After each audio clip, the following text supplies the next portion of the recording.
ایک کتاب ہے روڈ ٹو مکہ، اسد ان کا نام، انگریز تھے، پہلا نام اور تھا، بعد میں انہوں نے مکہ مکرمہ مدینہ منورہ اور کملی والے کی زندگی پہ کتاب لکھی۔ وہ کہتا میں شام کو جا رہا تھا ایک سفر میں، افریقہ کا ایک سفر تھا، تو مغرب کے بعد کا وقت تھا، دن ڈوب چکا تھا، سامنے سے ایک سانپ آیا کالا، میں نے اپنے بندوق کو تانا، اس دوران میرا ایک دوست چیخا، کہنے لگا گولی نہ مار، لیکن میں گولی اس وقت میری بندوق سے گولی نکل گئی تھی اور سانپ وہیں تڑپ گیا اور مر گیا، اور کہنے لگا میرے بازو شل ہو گئے، میری ٹانگیں بھاری ہو گئیں، میرا سانس پھولنے لگا اور میں بہت زیادہ ایک دم ایسے ہوا کہ مجھے بے ہوشی کی کیفیت پیدا ہو، میں بے ہوش ہو گیا۔ اور کہنے لگے جب میں بے ہوش ہو گیا تو مجھے پھر کوئی ہوش نہ رہا، میں نے دیکھا تو مجھے ہوش آیا تو گندم کی بوریاں تھیں، اوپر ایک چادر سی ٹانگی ہوئی تھی، میں اس کے نیچے سو رہا تھا، مجھے ہوش آیا تو میں نکاہت میں یعنی کمزوری میں بول نہ سکتا تھا، میں نے آواز سے اپنا جسم کی ساری طاقتیں جمع کی اور طاقتیں جمع کر کے میں نے آواز دی، تو وہ بھاگے آئے، ہوش آ گیا، ایک دوسرے کو کہنے لگے، میں نے کہا مجھے کتنے گھنٹے بے ہوش رہا؟ کہا 4 دن سے بے ہوش ہے، 4 دن سے۔ اور کہا کہ میں نے بے ہوشی کے دوران دیکھا 2 بندے آئے، 2 نے مجھے ہاتھوں سے پکڑا، 2 نے ٹانگوں سے پکڑا، اور پکڑنے کے بعد ایک لے کے، ایک چھوٹا سا بندہ تھا، ایک بڑی کرسی پہ بیٹھا ہوا تھا، اور اس کے سامنے چھوٹے چھوٹے لوگ بیٹھے ہوئے تھے، جیسے بونے کہیں وہ بیٹھے ہوئے تھے، چھوٹے چھوٹے لوگ بیٹھے ہوئے تھے، اور وہ چھوٹے چھوٹے لوگ بیٹھے، عدالتیں لگی ہوئی تھی، انہوں نے ہاتھوں سے پاؤں سے پکڑ کے مجھے ان کے سامنے رکھ دیا، اور ایک بندے نے دعویٰ کیا کہ اس نے میرے بھائی کو قتل کیا،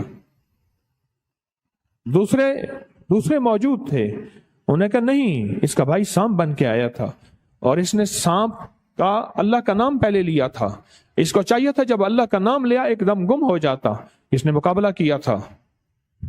کہا کہ میری طرف سے مدعی آ گئے، مجھے پتہ نہیں کون ہے، مدعی آ گئے، اور وہ 7 بندے تھے، 7 بندے تھے، میری طرف سے مدعی آ گئے، میں پتہ نہیں کون ہے۔ اب وہ کہیں کہ اس کو قتل کا بدلہ قتل ہو، وہ شاہ جنات تھے، قتل کا بدلہ قتل ہو، اس کو قتل کیا جائے اور اس کو ختم کیا جائے، اور وہ کہیں نہیں، اس نے اللہ کا نام لیا تھا اور پھر یہ سانپ بن کے آیا تھا، اور ہمیں حکم ہے کہ سانپ کو دیکھو تو فوراً مار دو۔ اس نے حکم پورا کیا کملی والے کا، اس نے سانپ کو فوراً مار دیا۔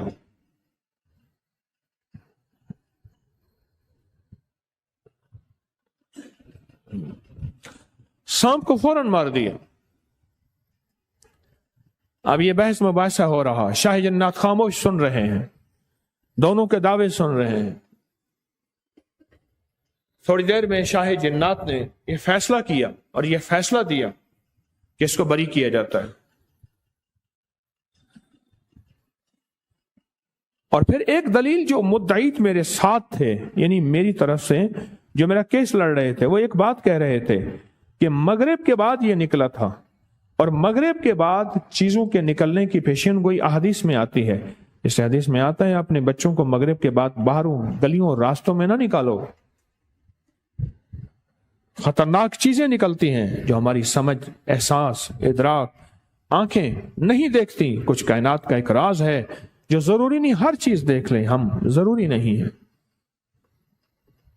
اس پورے ہال میں آکسیجن ہے، مجھے نظر تو نہیں آتی، اس پورے ہال میں ہمارے موبائل کے نیٹ ورک سارے ہیں، نظر تو نہیں آتی۔ انگریز کی اندیکھی آنکھ کو بن دیکھے مانا، اور کملی والے کے فرمان کو ہم دائیں بائیں دیکھتے ہیں کہ اس کی لاجک، اس کی وضاحت، اس کی کیا ہوگی۔ ہاں نہیں، آمنت باللہ و ملائکتہ، میں مان گیا مولا تجھے اور تیرے فرشتوں کو، ورسلہ اور سارے رسولوں کو، وکتبہ، آمنت باللہ ملائکتہ ورسلہ وکتبہ والیوم الآخر، آخرت کا دن۔ آمنت باللہ وملائکتہ وکتبہ ورسلہ والیوم الآخر.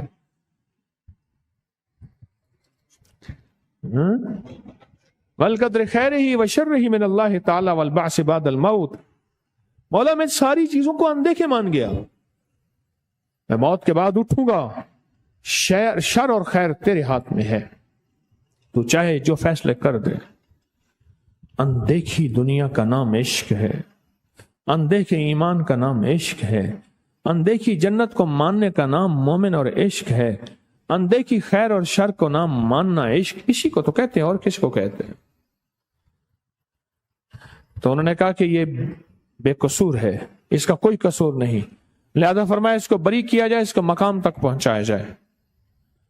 اور کہا جب کہا کہ اس کے مقام تک پہنچایا جائے، میں فوراً ہوش میں آ گیا. کیا خیال ہے، آپ جو خواب دیکھ رہے ہوتے ہیں وہ ساتھ والے کو پتہ چلتا ہے کہ آپ دیکھ رہے ہیں؟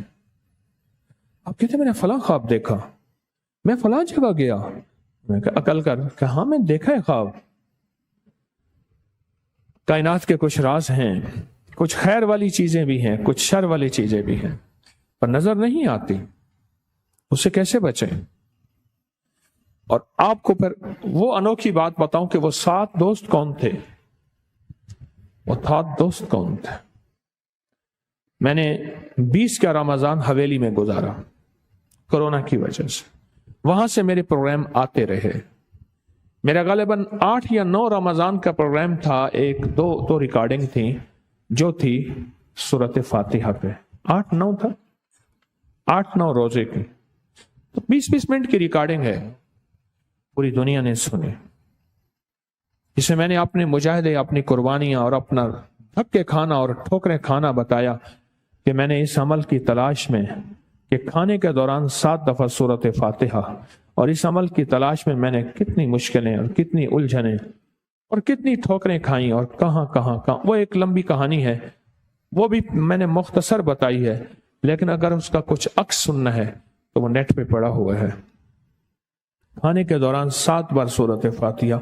وہ کھانے کے دوران 7 بار سورۃ فاتحہ کے غلام اور موکلات تھے جو جنات کی طرف سے اس کے مدعی تھے، اس کے وکیل تھے، اور اس کا دعویٰ لڑ رہے تھے اور اس کی حفاظت کر رہے تھے.